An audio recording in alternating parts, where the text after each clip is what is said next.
You ready? Sure. Okay, we're back on. Where we left off, you had just finished your work on the Dick Van Dyke Show. Where did you go from there? From the Dick Van Dyke Show, it was on the same lot and owned by the same company, Sheldon Leonard, Danny Thomas. There was an opening. They needed a director for 1 week of I Spy. And an interesting connection with I Spy, which had Bill Cosby on it. Just anecdotally, Alan Sherman, in the interim since Surprise Package, made his record of Hello Mother, Hello Father, became a big star, and was invited by Johnny Carson to guest host The Tonight Show. And he said, there's one guy I want to be on my show. Guy by the name of Bill Cosby. I saw him, the Village Vanguard, someplace in the Village, and I want him on the show. And the Cosby and the Carson staff, not Carson, but the Carson staff said, no, we've seen him, he's not right for the show, we don't want him. And Alan Sherman said, if I can't have Bill Cosby on my show, I won't host the show, get somebody else. So they got this to Carson. Carson said, let him have who he wants. And he brought Bill Cosby on The Tonight Show, which made his big smash when he did his, he did the driving thing in San Francisco, and that's just a background to my going to direct, my connection with, 7 cases of 7 degrees of separation. But I found that interesting that it was Alan. Not many people know that Alan was the one that got him on The Tonight Show that made his first big appearance. Anyway, so I went to direct the I Spy show. When I got the script, I got all excited because it took place in Madrid, and I envisioned the trip and everything. Well, of course, Sheldon had shot all the exteriors previously. They'd gone all over Europe and shot all the exterior scenes. Sheldon was a genius at organization. He would have them get out of a car, go into a hotel, and they had the costumes. Everything was charted so that it would match. And what you would do, have the set on a stage of a hotel, and they would come in from Madrid into the hotel. Anyway, so I found out to my chagrin that I was not going to Madrid. I was staying right there on Cahuenga on the stage and doing the show. And it was a lot of fun. Bob Culp was terrific, and Cosby was terrific. It just was a lot of fun to do. And I just did that one episode because that was the only gap they had in their schedule for a director. They had, I forget who, they had regular directors doing it most of the time. You remember the storyline? I remember the big gag in it. There was a fight, and they were in this dungeon, and there was a whole pile of, there were crates of oranges, and there was a high window, and they were going to pile the oranges, make a big pile of oranges, and run up the pile of oranges to get out the window. And of course it failed. They fell down on the orange. That's the only thing I remember about the episode. It was a spy thing, You also did Death Valley Days. Was that right after I Spy? Yeah, I think it was soon after I Spy. I had left William Morris because nothing seemed to happen, and I was put in touch with a guy by the name of Bill Michaeljohn. Bill Michaeljohn had been the head of casting at Paramount during its halcyon years, the 30s and 40s. And he discovered people like Jimmy Stewart, and he was a very big, important man. And with management changes or whatever, he had left Paramount and became an agent. And he had a few clients and was persuaded that I would be a client. He got me a job on Death Valley Days. Well, here's this little Jewish kid from Far Rockaway, never been on a horse, never knew what a horse, which end of a horse you got up on. And I was directing Westerns. Now, Death Valley Days was fascinating because you went out to Death Valley or Kanab, Utah, or, out in the deserts. And the show was shot, you had to shoot a half-hour show in 2.5 days. You started on Monday, and Wednesday at lunch, you had to finish your picture. There were 2 directors, and I was blessed by having as the other director, Tay Garnett. Tay was a very big director at MGM and Paramount in the old days. He directed a lot of big films and had fallen on hard times and was kind of getting his feet wet again, coming back into the business. And I turned to him for any of the questions I had. I would look at my call sheet for the next day's shooting, and it would say white horse for the hero and the black horse for the and 6 ND horses. What are ND horses? I knock on Tay's door. Tay, what's an ND horse? It's a nondescript horse. They just have horses there. Okay, thank you very much. And he would give me little hints. Now, Ronnie Reagan had just left the show and Robert Taylor had taken over. So I directed Robert Taylor. And the first shot of my first show, the Western, Death Valley Days, simple shot. It started out easy. The scene was in front of the bar, and Bob was supposed to come out of the bar, get on his horse, and ride around the corner. The bar was right on the corner, and it was just a simple out turn. Okay, so I lined it up, talked to Bob about what we were going to do. Fine. The wrangler, guy who handles the horses, got on the horse, took him around the corner, brought him back, took him around the corner, brought him back, so the horse knew what he was supposed to do. Put the horse there, camera's rolling. I said, action, and the horse takes off. And they came up to me and said, Mr. Cooper, with a movie horse, you never say action. When you say action, they're going to do what they've just rehearsed. Just call Bob. He'll come out and get on the horse. So things like that. So we did the shot. I said, okay, Bob, come on. And he came out and got on the horse and rode around. Those were fun days. What was the premise of that series? It was just Westerns. A sheriff, a bad guy, They had a lot of heart stories too. The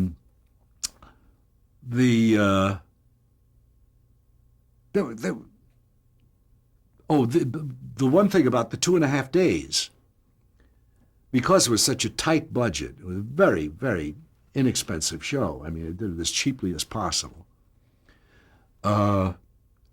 You had to find out if you were the second. I was usually the second director. I usually picked up Wednesday at lunch, and Thursday, Friday, end of day, had to finish before the sunset.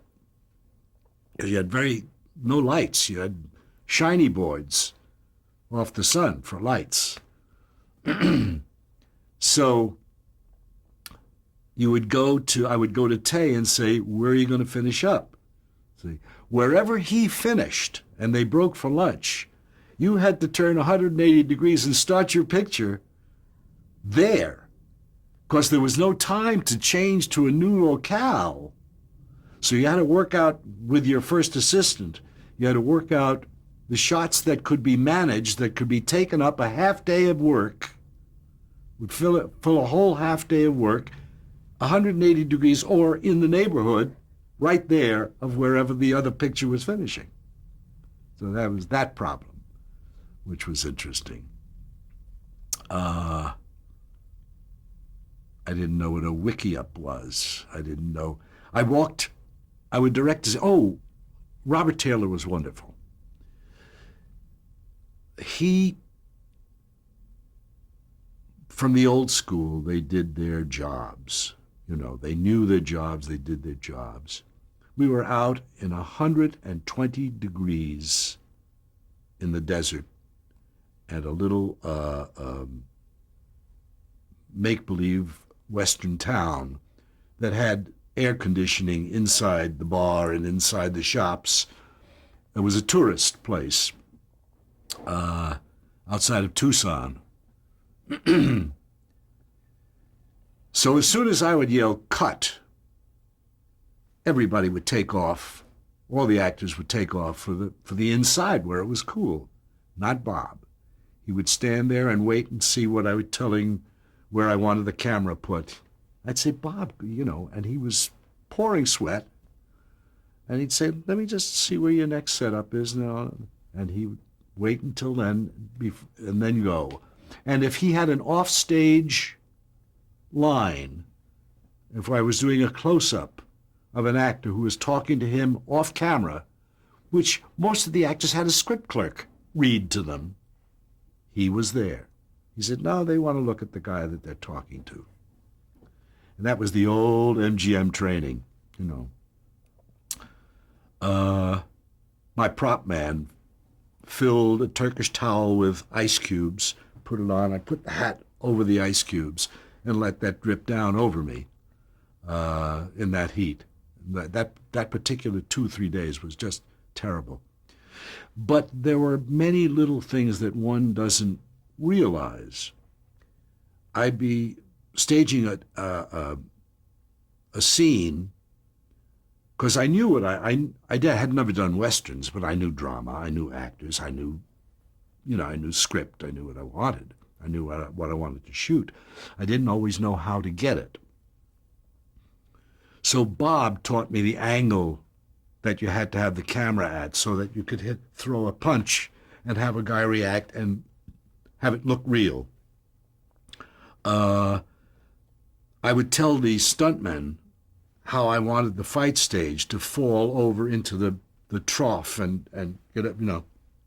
And Bob would stand next to me while they were doing that and say, you can cut to me there. I'll come up from behind the trough. You can cut, so that he would be part of the fight without doing the stunts. So I learned a lot from him. He was a gentleman and a lovely man. Anyway. How closely did you work with the editors on that series? How long? How close did you work with the editors once the series was shot? On Death Valley Days, not very, really. You just had to send it back to, it went back to the studio, and you saw it. You saw a rough cut before it was, you know, put out. But you didn't get a chance to do much of the editing yourself on that show. You could then make suggestions and everything, but it was pretty much done by then.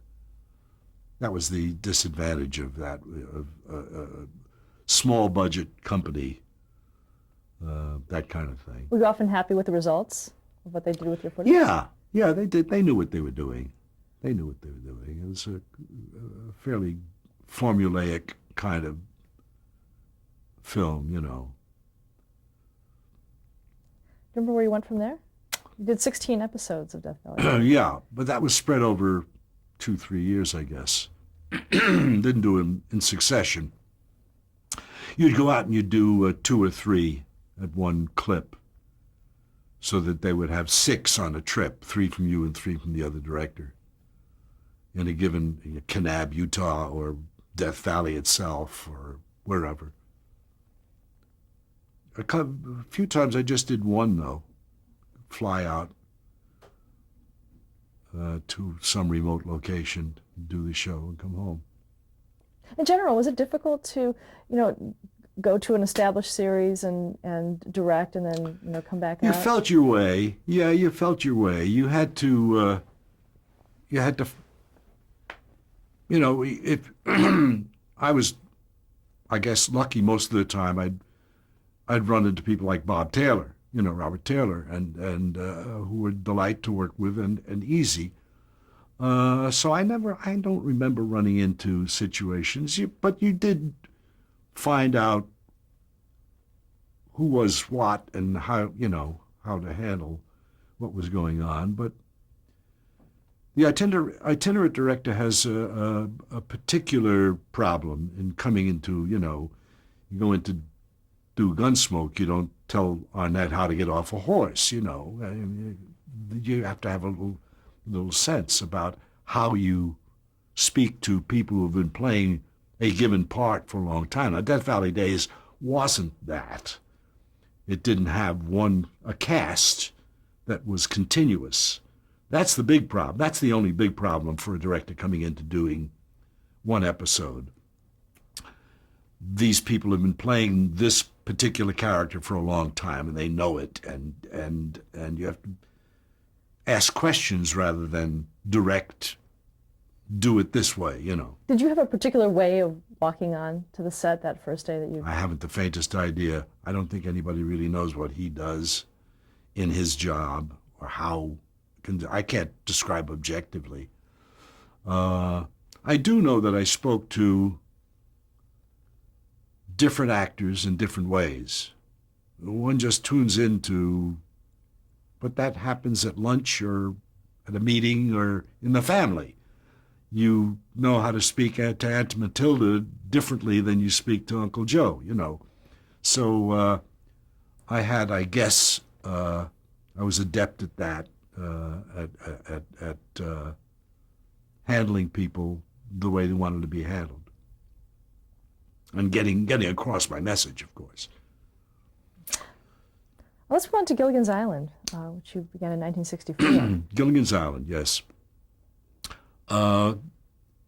John Rich, I mentioned, we went to high school. He was behind me a year behind me in high school, and followed me on to the University of Michigan. And then when television started, he came down. He came out of the Army and observed while I was doing The Magic Cottage. And then he came out to the West Coast early. He was a stage manager in NBC in New York, and then he came out to California and moved up and became a very important director of comedies out here. I Married Joan and quite a few other things. And of course, the Dick Van Dyke Show. So he did the remake of the pilot with Sherwood Schwartz of Gilligan's Island, and the show was bought, but it needed recasting. CBS wanted recasting in some of the parts, and John Rich suggested to Sherwood. John was the co-producer.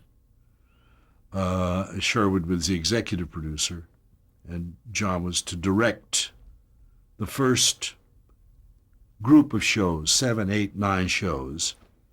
And then he asked Sherwood, brought me in to meet Sherwood, and I was hired as associate producer, and the plan was that after John left, that I would take over directing Gilligan's Island.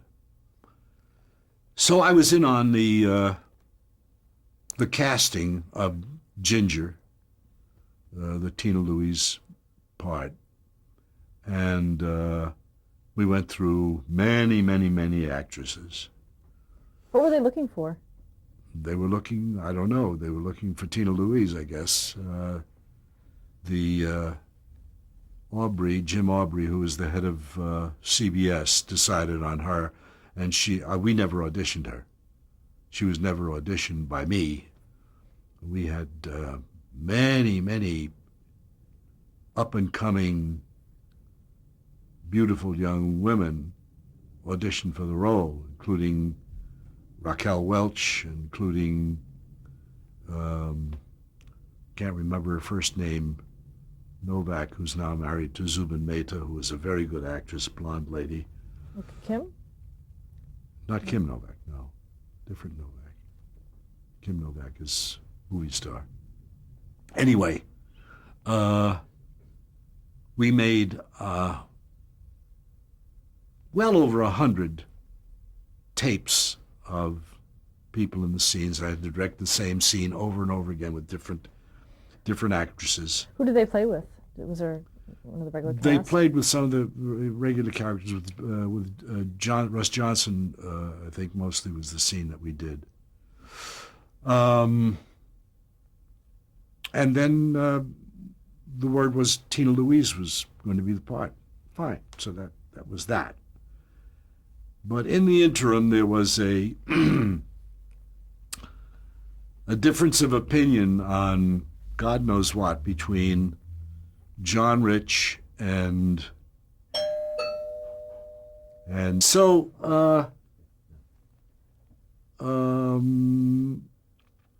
he had a fight with Jim Aubrey, and Jim Aubrey fired him, which was very expensive for CBS because he had an ironclad contract. Do you know what the fight was about? No. Or if I knew, I wouldn't tell you anyway, but I don't know offhand. I don't remember. But because I was hired by John Rich, they said, get rid of that Cooper guy, too. I never knew Jim Aubrey, never met him, but I was let go as well. How long had you been on the series at that point? The series hadn't been on the air yet. We hadn't shot a show yet. But you were in pre-production. We were in pre-production, yeah. Nothing had been shot yet. Maybe a couple. No, nothing had been shot yet.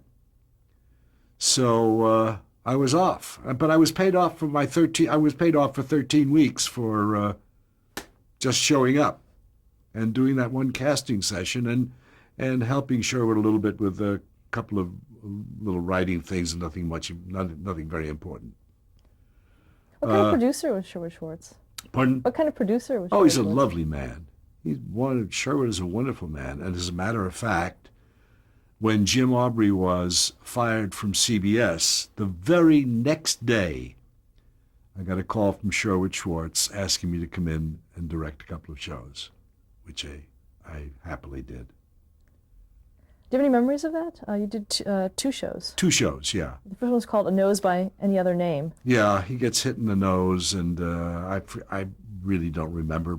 People will remember better than I because it's on TV quite often. And then there was a magnetism. He gets struck by lightning, and everything is attracted to him. It keeps sticking to him. Any memories of Bob Denver directing him? Oh, yeah, Bob was nuts. Bob was a handful. He was fun, and he was a nice man, but a little unpredictable. He was fine. He was fine. Everybody. I enjoyed everybody on that show. Alan Hale. Alan Hale? Alan was wonderful. Alan was a hearty. That's the telephone now. Front doorbell, now the telephone.